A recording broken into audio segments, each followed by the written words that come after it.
ഹബീബായ നബി തങ്ങളുടെ ജന്മം നടന്ന പരിശുദ്ധ റബീഉൽ അവ്വൽ വരുമ്പോഴേക്കും നമ്മുടെ വാട്സപ്പുകളിലും ഫേസ്ബുക്ക് പേജുകളിലൂടെയും ഒക്കെ ഈ റബീഉൽ അവ്വലിന് എന്താണ് പ്രത്യേകത എന്ന് ചോദിക്കുന്നത് അല്ലാഹുവിന്റെ റസൂലിനെ കേട്ട് പരിചയമില്ലാത്ത ആളുകളല്ല. അവർക്ക് അല്ലാഹുവിന്റെ റസൂലിനെ അറിയാത്തത് കൊണ്ടുമല്ല, പിശാച് തലയിൽ കയറിയതിന്റെ പേരിൽ അല്ലാഹുവിന്റെ റസൂലിനെ എങ്ങാനും ഒന്ന് കൂടുതൽ ഓർക്കുകയോ ഒന്ന് കൂടുതൽ ഹബീബിനെ പരിചയപ്പെടാൻ അവസരം ഉണ്ടാവുകയോ ഒന്ന് ഹബീബിന്റെ മേൽ കൂടുതൽ സ്വലാത്തും സലാമും വർദ്ധിപ്പിക്കാനുള്ള അവസരങ്ങൾ ഉണ്ടാവുകയോ ചെയ്യുമ്പോഴേക്കും പിശാചിനത് ഇഷ്ടമല്ല.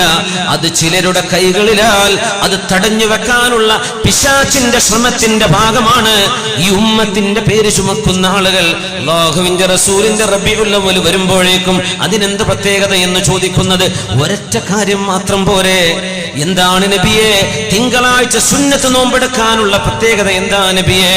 വ്യാഴാഴ്ചയും തിങ്കളാഴ്ചയും സുന്നത്ത് നോമ്പുണ്ടല്ലോ.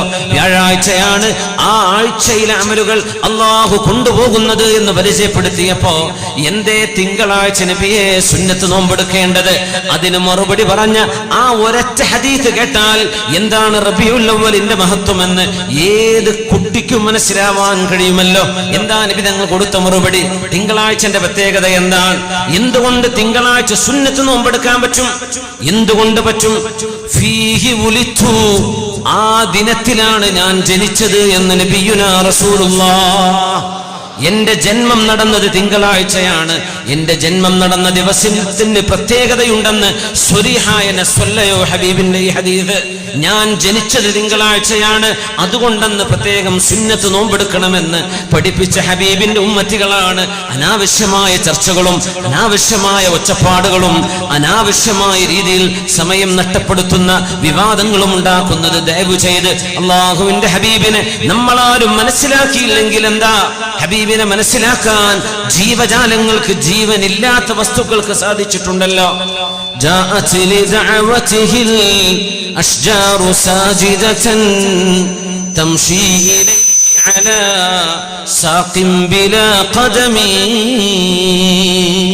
അല്ലാഹുവിന്റെ റസൂൽ വിളിച്ചപ്പോഴേക്കും കാലുകൊണ്ട് നടക്കാൻ കാലുകളില്ലാത്ത മരങ്ങൾ ഭൂമിയിലൂടെ മണ്ണ് കീറി ആ മരത്തടി അങ്ങനെ തന്നെ നടന്നു വന്നത് കണ്ണുകൊണ്ട് കണ്ട സ്വഹാബിമാരുണ്ട്.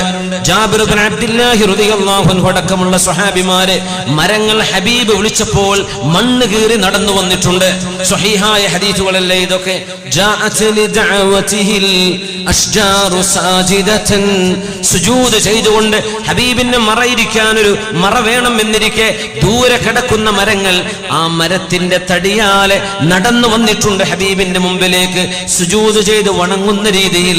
ഇതല്ലാഹു നൽകുന്നത് ഏതെങ്കിലും സാധാരണ മനുഷ്യനാണോ? ഇത് മുഅ്ജിസത്തല്ലേ? ഇത് അല്ലാഹുവിന്റെ ഹബീബിനല്ലേ അല്ലാഹു നൽകൂ.